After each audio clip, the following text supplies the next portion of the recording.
모형론에 대해서 오늘은 공부를 하겠습니다.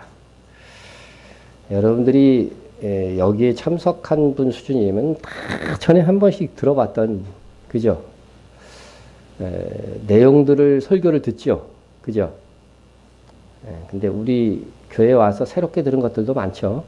이게 모형론들도 부분들 우리가 많이 들어왔던 말씀이지만 한번 정리를 해서 살펴보려고 합니다.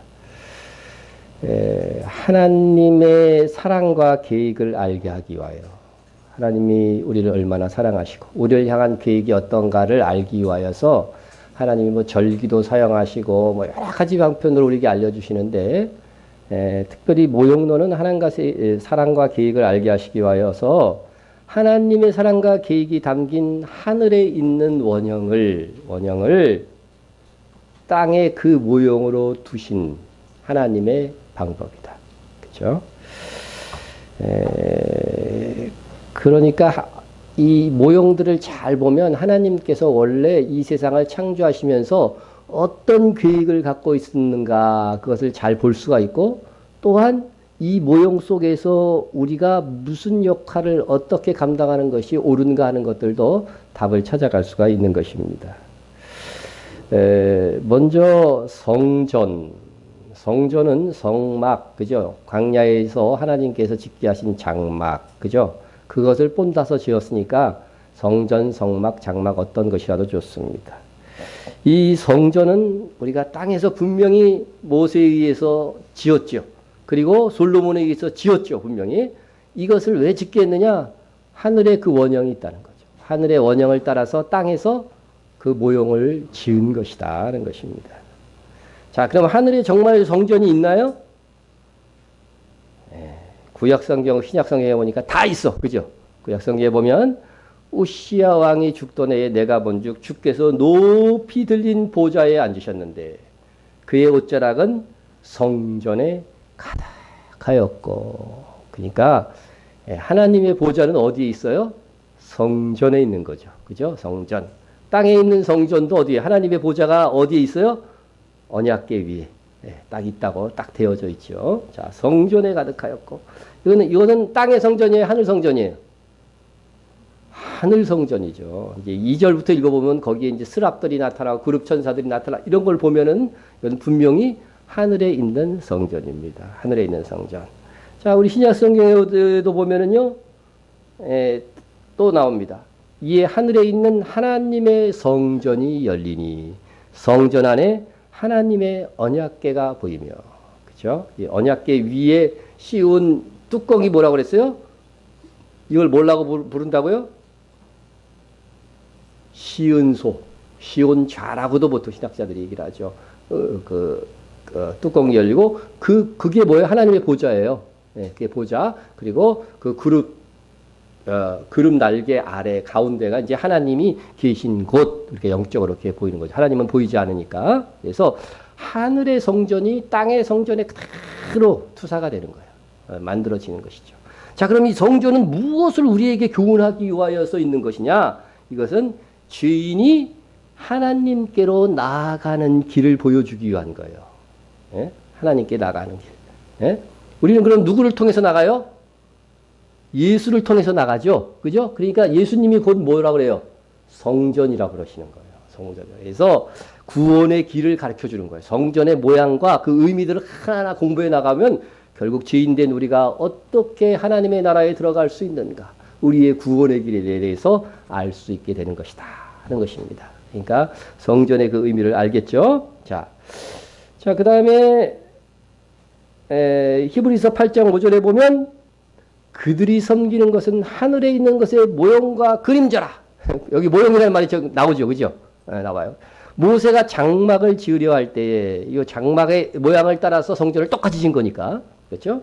모세가 장막을 지으려고 할 때에 지시하심을 얻은 것 같으니 일시대 삼가 모든 것을 산에서 내게 보이던 본을 따라 지으라 하셨느니라. 그래서 장막은 모세가 마음대로 지은 것이 아니고 하나님께서 철저하게 그 지수까지도 다 지시를 하시죠. 이것은 하늘에 있는 모형을 그대로 나타내야 되기 때문에 그렇게 한 것이다. 우리가 이제 지혜가 높아지고 나중에 이제 주님 오시면은 그 치수를 왜 그렇게 했느냐. 그런 것까지도 다 의미가 있을 거라고 저는 생각해요. 한 톨의 남김도 없이. 그때는 우리의 지식이 많이 이제 솟아져서 오히려 그런 것을 알고 천년왕국에서 우리가 가르쳐 줄 수 있는 사람이 돼야 되겠죠. 자, 이렇게 땅에 있는 성전과 하늘의 성전에 대해서 생각을 해봤고, 두 번째 이것도 많이 얘기됐죠. 법. 그죠? 하늘의 법과 땅의 법이 다 있죠. 그죠? 여러분 보시면은 우리는 분명히 이 땅에서 최종적으로 판결하는 게 뭐예요? 재판이죠. 그래서 법에 의한 판단을 받는 것이 최종적인 결정이에요. 그죠? 일사부조리의 원칙이죠.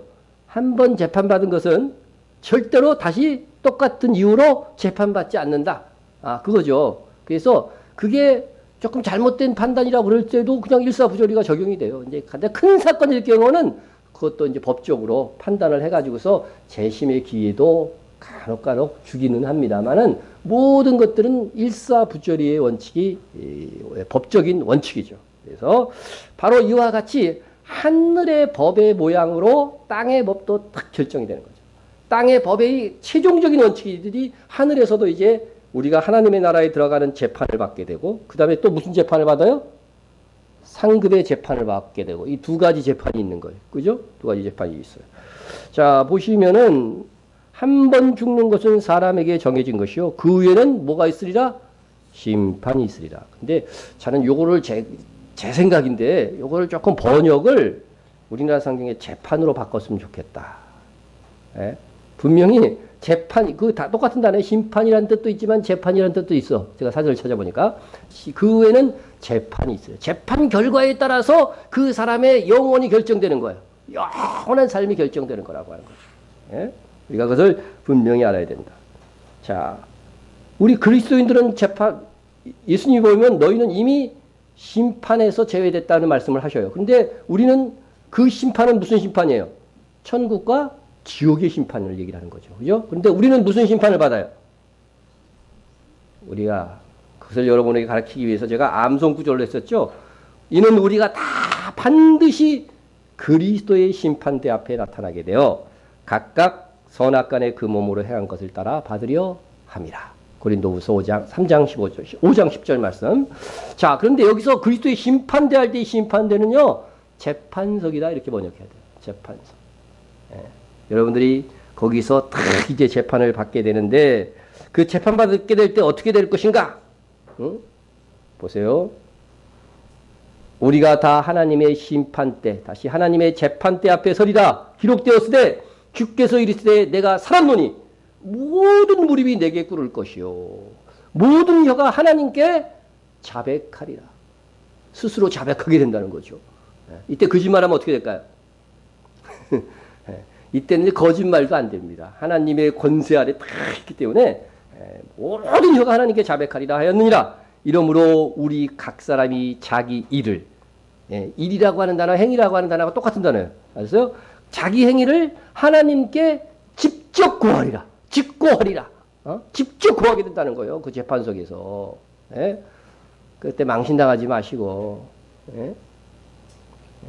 여러분 분명히 재판이 있죠. 재판이 있습니다. 우리라고 하는 이 단어 우리가 꼭 기억해야 됩니다. 바울도 이런 재판대 앞에 서게 될 것이다. 우리는 상급의 심판을 받습니다. 그러면은 안 믿는 사람들도 뭘 받겠어요? 재판을 받는 거죠. 우리도 행위대로 심판을 받지만, 재판을 받지만 그 사람들도 일단 지옥에 들어가는데도 어떻게 돼요? 급수가 있는 거죠. 그래서 그 사람들도 행위대로 심판을 받아요. 또 내가 보니 죽은 자들이 큰 자나 작은 자나 그 보좌 앞에 서 있는데 책들이 펴 있고 또 다른 책이 펴졌으니 곧 생명책이다. 이런 두 가지 책이 있어요. 그죠? 그 두 가지 책인데 우리는 어디에 기록되어 있어요? 생명책에 우리 이름이 기록되어 있고 죽은 자들이 자기 행위를 따라 책들에 기록한 대로 심판을 받으니 재판을 받는다는 거예요. 다 기록되어 있습니다. 다 기록되어 있어갖고 그 기록된 대로 심판을 받게 될 것입니다. 이와 같이 여러분 이 나라, 이 온 세계 어느 나라나 법적인 이 체계가 있는 것은 바로 우리도 그러한 법의 심판, 하나님의 법에 대해를 지켰느냐 안 지켰느냐를 기준을 통해서 어떻게 돼요? 재판을 받게 될 것을 기억하며 살라고, 그죠? 이러한 법의 체계를 주셨다는 것입니다. 그래서 우리는 세상의 법을 두려워하기보다는 무슨 법을 더 두려워해야 돼요? 하나님의 법을 더 두려워해야 돼요. 하나님의 법. 예? 하나님의 법은 뭐예요? 신자건 불신자건 뭐로 심판하셔요? 행위대로 심판하신다는 거예요. 그러니까 여러분들이 행위를 어떻게 잘해야 될 것을 알아야 됩니다. 그래서 우리가 꼭 그것을 기억해야 됩니다. 단 신자는 뭐예요? 행위가 좀 부실해도 뭐는 받는다고요? 자신은 구원을 받되. 어디에 있는 말씀이에요? 고린도전서 3장 15절 말씀. 우리 교회 뭐 성도들은 이 정도는 그죠? 가볍잖아요. 탁탁 튀어나와야 돼. 예, 이제 누가 얘기할 때 이런 걸 이렇게 탁 또 이제 구절까지 얘기하고 하면은요, 아주 존경의 눈빛으로 바라봅니다. 네, 자, 그래서 이렇게 이 땅에서 법 체계가 세워지고 그게 최종적인 권위를 갖는 것은, 이것은 하늘의 법도 이제 최종의 여러분들을 향한 그 재판의 기준이 된다고 하는 것들을 우리가 기억하고, 이 세상은 이 세상의 법이 있잖아요. 그 기준으로 심판을 받지만 우리는 성경에 있는 이 하나님의 말씀을 법으로 삼아서, 그래서 성경을 법이라고도 얘기하잖아요. 율법 이렇게 얘기하잖아요. 그죠? 이게 법이야. 이대로 행했느냐 안 했느냐에 따라서 우리는 심판을 받게 될 것이다. 다음, 해가 있고 달이 있고 별이 있잖아요. 이 해달별은 무엇을 우리에게 가르쳐 주고자 하시는 걸까요? 무엇에 대한 모형일까요? 잘 생각해. 지금 그동안 이제 성경을 이제 봐오면서 해달별은 무엇을 가르칠까? 하나님께서 해달별을 두실 때는 우리에게 뭐를 교훈하기 위해서, 예? 상급. 예. 띵동댕 할 수 있을까요? 띵동댕입니다. 띵동댕. 예. 여러분, 하늘의 영광입니다. 하늘의 영광. 근데 보시면은 빛 자체는요, 하나님은 빛이시라 이런 말씀 있잖아요. 빛 자체는 하나님의 은혜와 자비, 영광, 이런 것을 다 나타내요. 근데 그것을 어떻게 돼요? 우리에게 나누어 주시는 것. 그것이 하늘의 상급입니다. 하늘의 상급. 자, 그래서 하나님은 불신자들에게도 뭐를 비추신다고요? 햇빛을 비춘다는 거죠. 선한 자나 악한 자나 햇빛을 비우시는 너무나도 자비로우신 하나님이다. 온전하신 하나님이다 하는 것이 예수님의 설명이었잖아요. 자, 보세요. 상급으로 얘기하고 있는가? 지혜 있는 자는 궁창의 빛과 같이 빛날 것이요. 많은 사람을 옳은 대로 돌아오게 한 자는 별과 같이 영원토록 빛나리라. 그죠? 이런 것은 영광을 의미했다는 거죠. 영광. 그죠? 자, 또 보세요. 그때의 의인들은 자기 아버지의 나라에서 뭐같이 빛나리라? 해같이 빛나리라. 여러분, 해같이 빛나고 싶습니까? 달처럼 빛나고 싶습니까? 별처럼 빛나고 싶습니까? 얘기를 해보세요. 욕심은 커가지고서. 욕심이 큰 만큼 어떻게 돼요? 헌신도 많이 하고, 정말 하나님의 뜻에 따라 살아야 되겠죠? 여러분, 해와같이 빛나셔요. 해와같이. 예. 당신의 그 섬김이 해같이 빛나리. 우리 찬송도 있죠. 그죠? 예. 또, 이 말씀은 뭐냐면요. 요 고린도전서에 있는 말씀은 우리들이 어떠한 몸을 가지고 부활할 것이냐. 이것을 스스로 질문하고 답하는 내용입니다. 보면은 해의 영광이 다르고, 달의 영광이 다르며, 별의 영광도 다른데, 별과 별의 영광이 다르도다. 죽은 자의 부활도 그와 같으리라. 해 같은 영광으로 부활할 사람이 있고, 달 같은 영광으로 부활할 사람도 있고, 별 같은 영광으로 부활할 사람도 있는데, 별도 어떻게 해요? 멀뚱멀뚱한 그런 별이 있고, 그죠? 찬란하게 그냥 고정돼서 딱 빛나는 그런 별도 있잖아요. 그러니까 별과 별의 영광도 다르도다. 부활은 했는데 보일 듯 말 듯. 그러면 안 되겠죠? 네, 여러분, 그러니까 하나님의 영광을 얘기를 하는 거야. 이 빛은요, 빛은 영광을 내니까 우리는 그 영광을 상급으로 받는 거죠. 그 살아 있을 때. 그러니까 상급 이렇게 대답해 주신 것도 정답이다. 이렇게 생각이 됩니다. 자, 그리고 가정은 하늘에 있는 무엇에 대한 모형인가?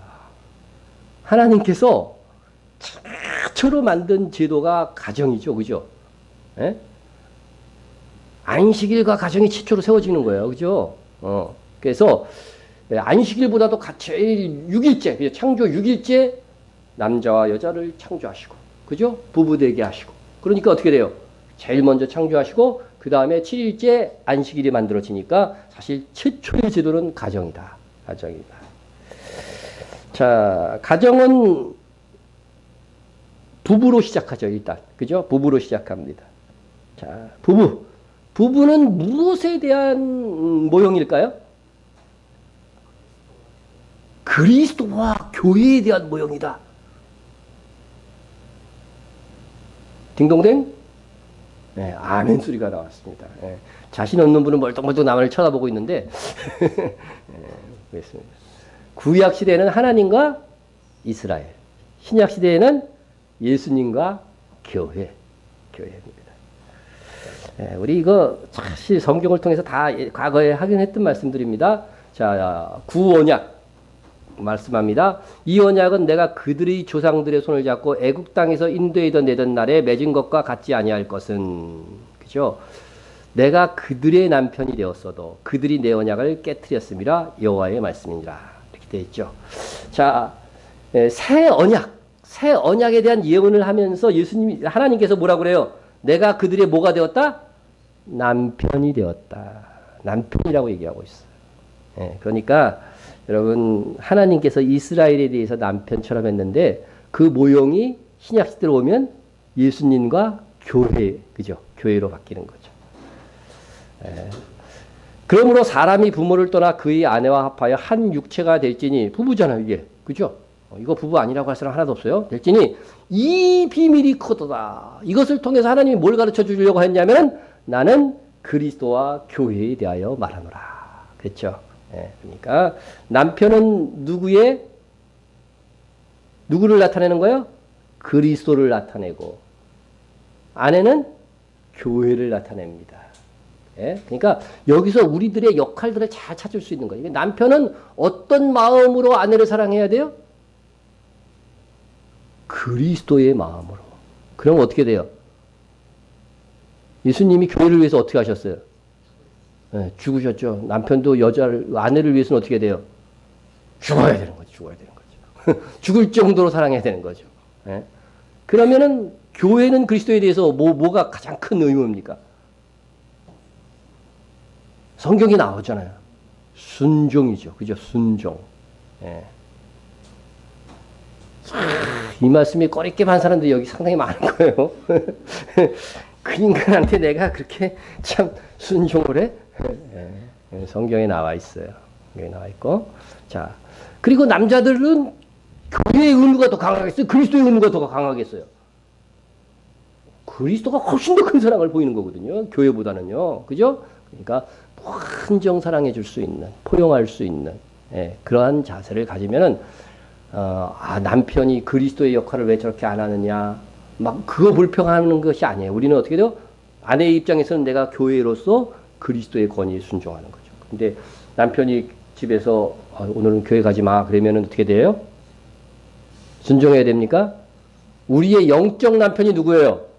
그리스도란 말이죠. 거기에 문제가 되지 않는 남편에게 순종하라는 거지. 그래서 주 안에서 항상 붙잖아요. 모든 것에. 주 안에서. 여러분들 잘 남편의 권위에 특별히 신앙상 문제가 없는 것들에 대해서는 순종하시기 바랍니다. 이렇게 산발적으로 아만이 나와갖고 되겠습니까? 남자들은 잘해요. 그죠? 아니, 여기에 있는 남자들 말이야. 여기에 있는 남자들은 잘해요. 근데 이제, 문제가 되는 남편들이 여기에 없단 말이야. 난 이게 참 가슴 아파요. 이런 것이. 정말 말씀을 들어야 될 사람이 그 자리에 없을 때 참 안타까움을 느낍니다. 자, 보세요. 사람이 새로이 아내를 맞이하였으면 그를 군대로 내보내지 말 것이요. 아무 직무도 그에게 맡기지 말 것이며 그는 1년 동안 한가하게 집에 있으면서 그가 맞이한 아내를 즐겁게 할지니라. 오늘 병이가 이제 10월 달에 결혼하면 1년 동안 휴직계를 내고 오직 아내를 즐겁게 하는 일에 헌신 봉사할 것을 참 정신이 이렇다는 걸 알라는 거죠. 그죠? 그러니까 1년 동안은 여기 시어머니도 여기 있으니까 뭐 무슨 실수를 하건 그죠? 좀 봐줘야 돼요. 이게 여러분 이게 어떻게 나타나느냐 하면은 하나님께서 초신자가 되잖아요. 참 예수를 믿으면 정말 하나님의 사랑이 부어져 갖고요. 별별 기도권을 다 들어주셔요. 하나님 지금 차 타고 가는데 주차 문제가 심각합니다. 막 기도하잖아요. 그러면 딱 도착하면 어떻게 돼요? 그때 딱 빠져갖고 딱 들어가게 되는 이 별별 기도가 다 응답되는 거야. 근데 한 10년 지나면 어떻게 될까요? 전에 들어줬던 기도가 어떻게 돼요? 안 들어지는 거예요. 예. 1년 동안 하나님께서, 하나님도요, 허니문 기간이 있는 거예요, 초신자들에게는. 예? 그러니까, 어떻게 보면 초신자가 막 더 뜨겁고 더 성숙한 것 같지만은, 이제 조금 지나면 어떻게 돼요? 그의 성장을 위해서 어떻게 해요? 안 들어주시는 것이 있는 거죠. 이유식 먹고 막 할 땐 좋죠, 편하니까. 근데 이제 진짜 밥 먹일 때는 이제 좀 힘들거죠. 고기 먹을 때 힘들지만 교육을 시켜야 되는 거예요, 하나님께서요. 예. 그러니까, 여러분들 요런 것들도 요런 원리에서 다 우리가 받아올 수 있는 것입니다. 그리고 또 부부간에 또 깨달아야 될 것은 이게 지금 1년이라고 하는 시간이 딱 정해진 거예요. 그죠? 1년. 1년이 지나면 어떻게 해야 돼? 이렇게 지나면 안 된다는 거죠. 1년 지나면은. 예? 그래서 결혼하고 나서 언제부터 여러분은 전기가 들어오지 않기 시작했습니까? 예? 10년이 지났는데도 계속해서 전기가 온다. 그럼 손 들어보세요. 그런 분은 좀 심각한 겁니다. 아무리 부부라도 하나님께 헌신하고 자기 일에 충성해야 되는 것이고, 그래서 여러분들 계속 전기가 오면 비정상적인 거다. 그렇게 생각하시고, 우리가 1년 동안만은 신혼기간을 정말로 충만하게 하시고, 교회도 사실은요, 이렇게 이제 신혼 1년 동안은 교회에서 일도 좀 덜 시켰으면 좋겠어요. 우리는 작은 교회니까 그렇게 될지 모르겠는데, 1년 동안 덜 시키고, 오직 그 가정 위주로, 그죠? 가정 위주로. 하여튼 회사에서도, 또 그만두면 취직이 문제가 되니까, 그만두지는 못할지라도 어떻게든지 시간을 아내와 함께 많이 시간을 보내는 걸로. 그래서 시댁에는 자주 안 와도 되겠어요. 내가 이렇게 설교를 해놨기 때문에 다 될 거예요. 이제. 자, 그런데 이제 그러면은 하나님과 우리 사이가 부부인데 그리스도와 우리 사이가 이제 교회가 부부 사이인데 이혼이 가능하잖아요. 그죠? 이혼이 가능하다고 한다면 이게 우리의 구원도 취소될 수 있는 것이 아니냐 이렇게 말할 수가 있겠죠. 그러나 하나님의 계획은 실패하지 않는다는 거죠. 그래서 요거 내 셈으로 복되게 하라. 내가 젊어서 취하는 아내를 즐거워하라. 그죠? 이게 남편의 자세에 대해서 얘기한 거고, 예수께서 이 시대에 모세가 너희 마음의 완악함 때문에 아내 버림을 허락하였거니와 본래는 그렇지 아니하니라. 그죠? 본래는 그렇지 않다는 거죠. 원래 부부 사이도 어떻게 돼요? 헤어지지 않도록 이렇게 본래 계획되어져 있다는 거죠. 그러니까 본래는 그렇지 않다는 것을 여러분 꼭 기억하세요. 그래서 구원은 취소되지 않는 원리를 가지고 있다는 것을 우리가 꼭 기억하고 우리의 태도를 취해야 됩니다. 다만 뭐 때문에? 너희 마음의 완악함 때문에 아내의 버림을 허락하였거니와 했습니다. 이게 왜 그랬을까요? 그래서 인간 세상에서는 인간의 완악함 때문에 뭐가 이루어지는 거예요? 이혼이 형성이 되는 거예요. 이혼이. 이 남자들이 특히 악해가지고서요. 이 고대에는요.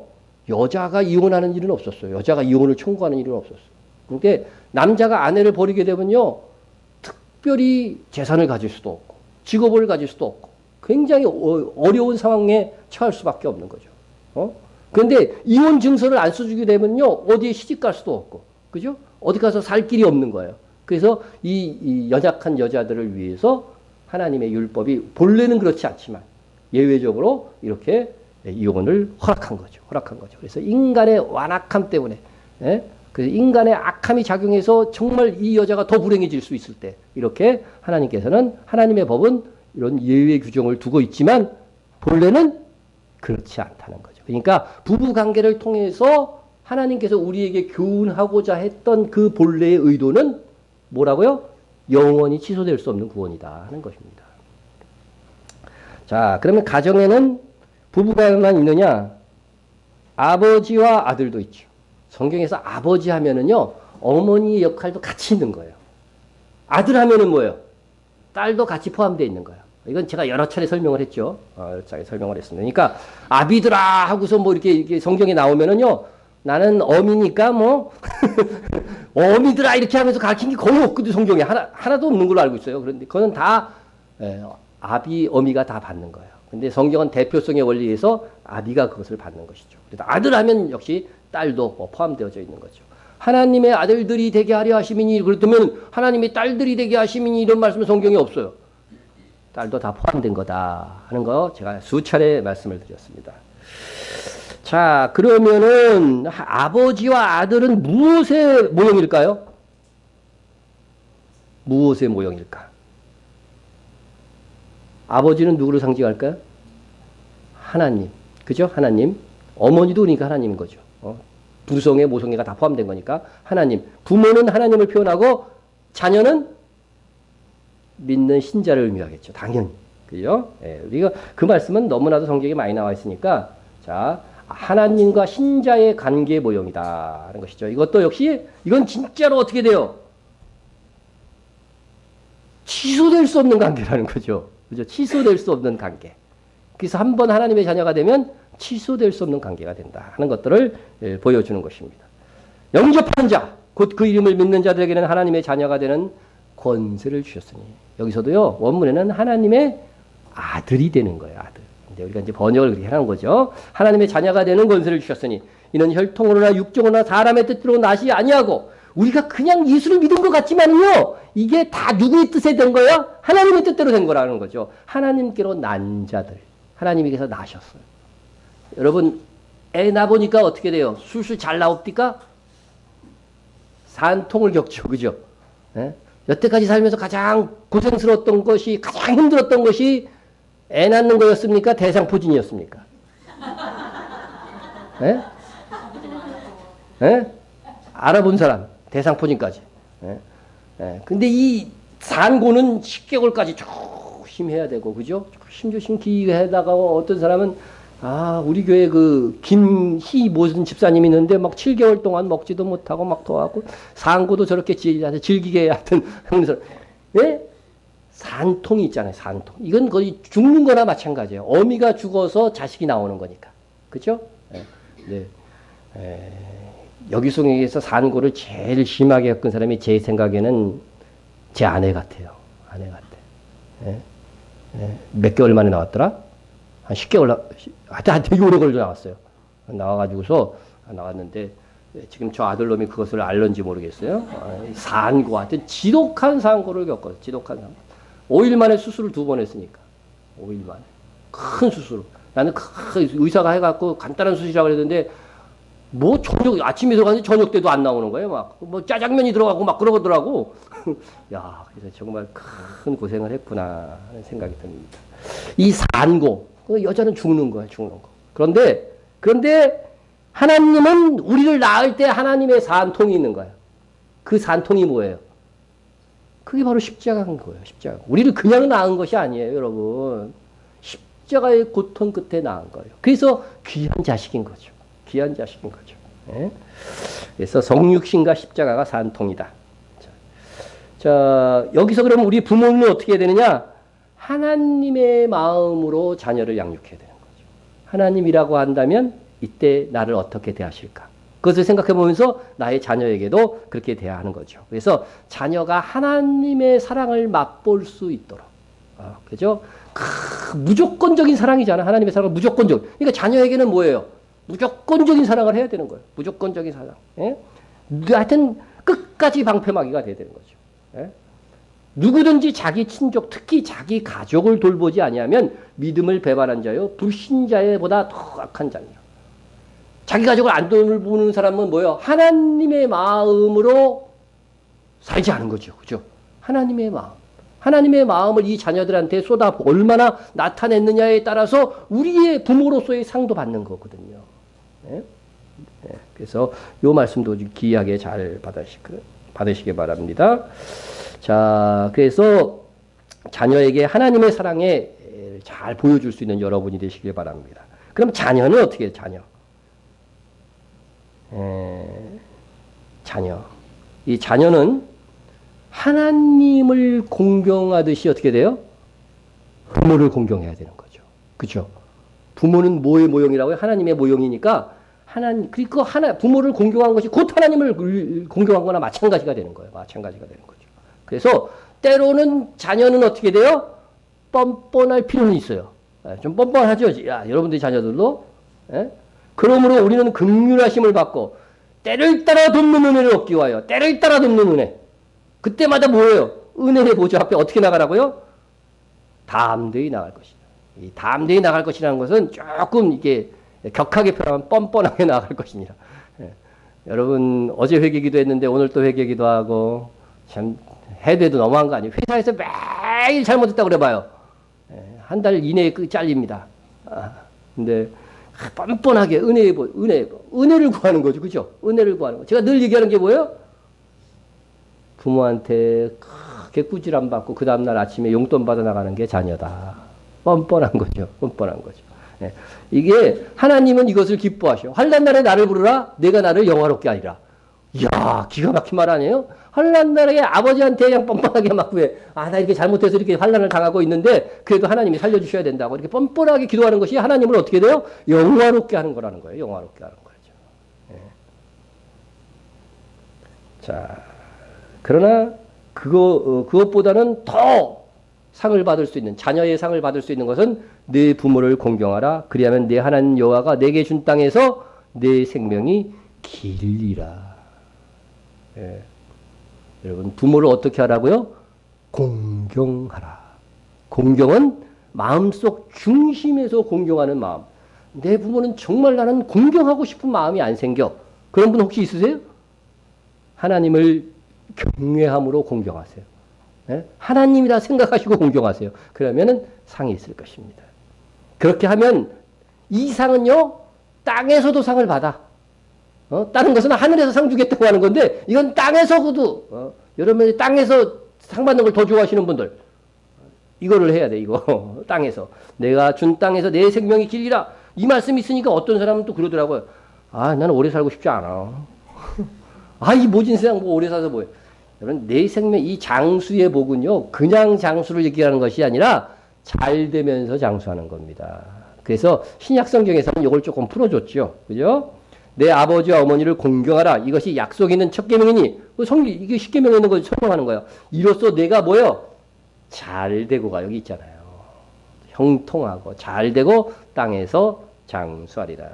여러분, 땅에서 잘 되고 여러 가지 노력을 할 수 있죠. 자기 노력을 할 수 있지만은 부모를 공경하는 것이 가장 큰 지름길이다.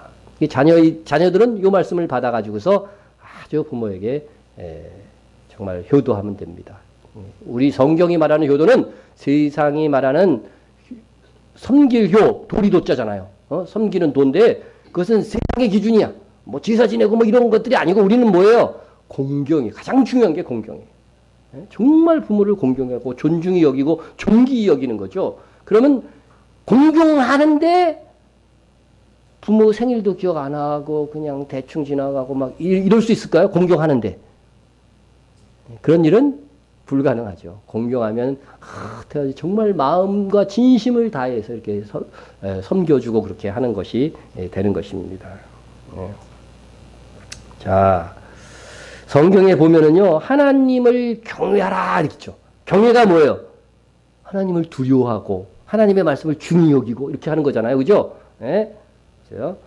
몸은 죽여도 영혼을 능히 죽이지 못하는 자들을 두려워하지 말고 세상에서도 위협하는 사람들이 얼마나 두렵습니까? 그런데 오직 몸과 영혼을 능히 지옥에 멸하실 수 있는 이를 두려워하라. 하나님을 이게 두려워하라는 것이 경외하라는 거잖아요. 그런데 하나님을 두려워하라, 하나님을 경외하라 이런 말씀이 있는데 사람을 두려워하지 말라고 분명히 들었는데 두려워해야 될 사람이 있다고 성경이 말하고 있어요. 경외해야 될 사람이 있다고 얘기하고 있어요. 뭐예요? 너희 각 사람은 부모를 경외하고 하나님께만 경외라는 단어가 들어가는데 성경에 보니까 부모에게도 경외라는 단어가 들어가더라고요. 그러니까 부모는 하나님의 모형인 거예요. 그래서 부모가 무슨 말을 하면 어떻게 돼요? 중히 여겨야 돼요. 경히 여기면 안 돼요. 부모가 한 말을 두려워함으로 지킬 줄 알아야 돼요. 그러나 이것도 뭐예요? 주 안에서. 아버지가 딱 얘기합니다. 교회 나가지 말거라.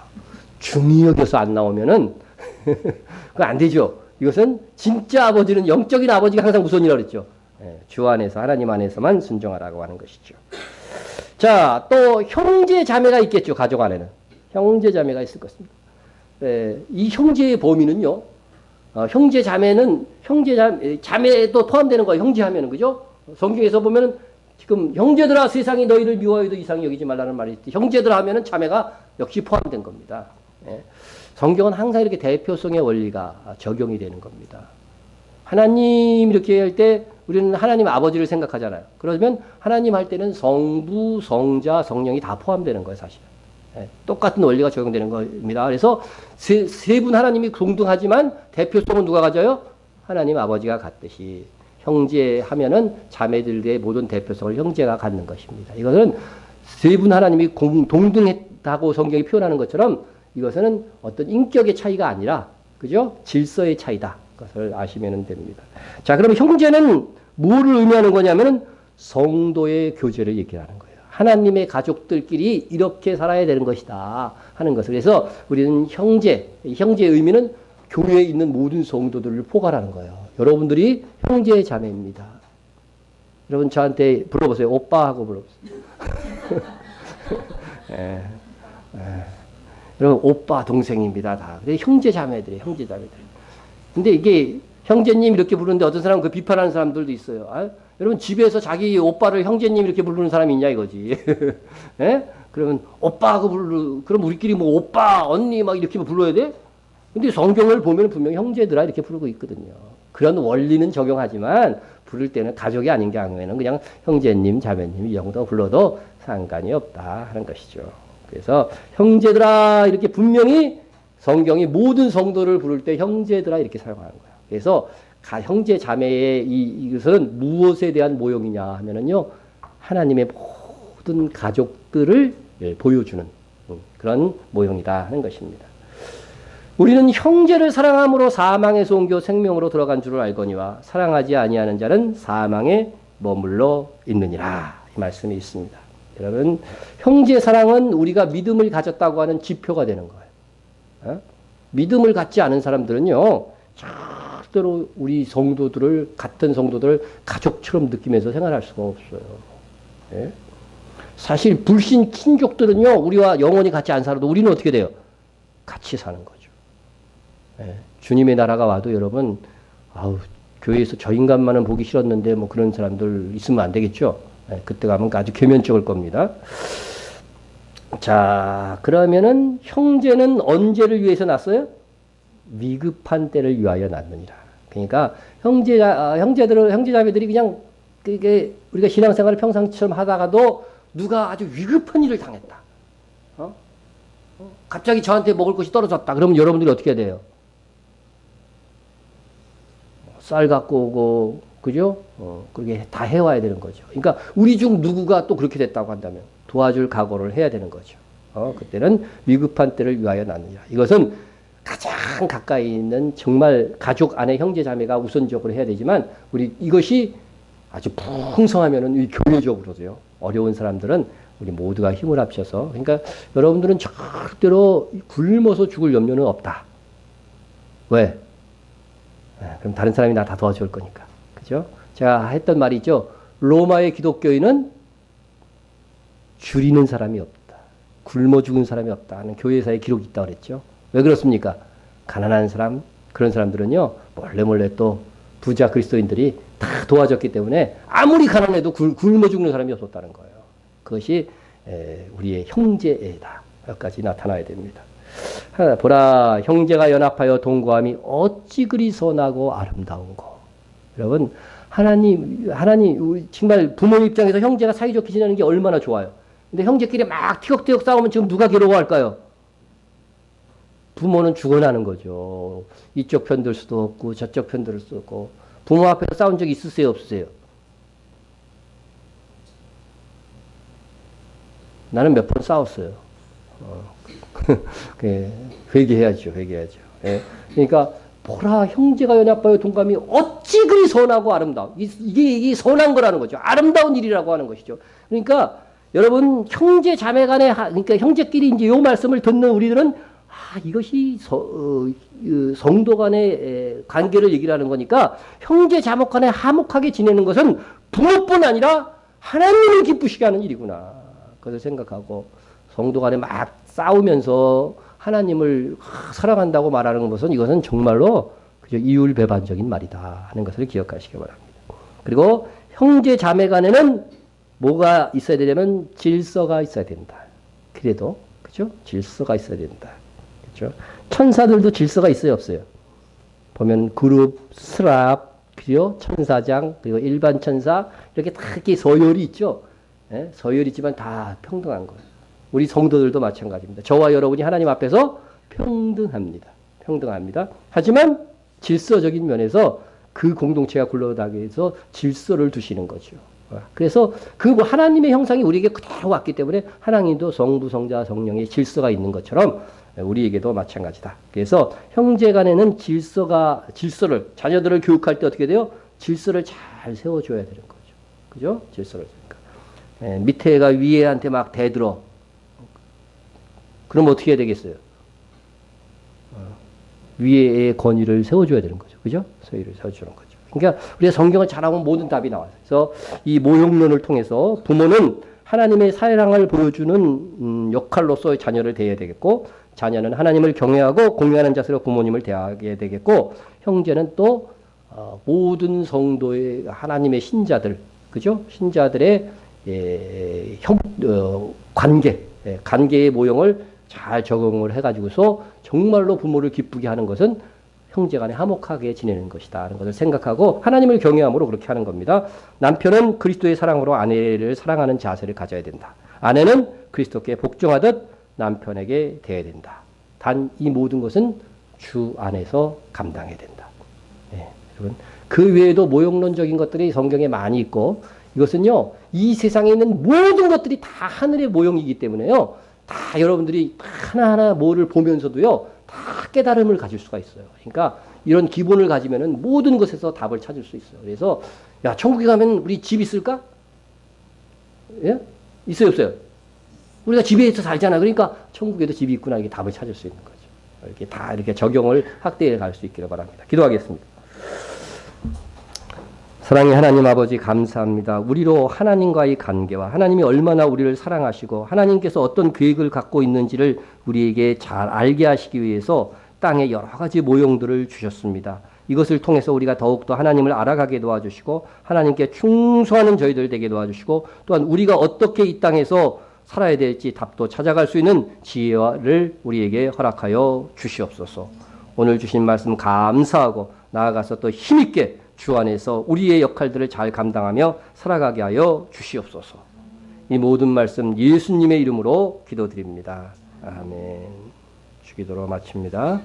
하늘에 계신 우리 아버지여, 이름이 거룩히 여김을 받으시오며 나라의 임하오시며 뜻이 하늘에서 이루어진 것 같이 땅에서도 이루어지이다.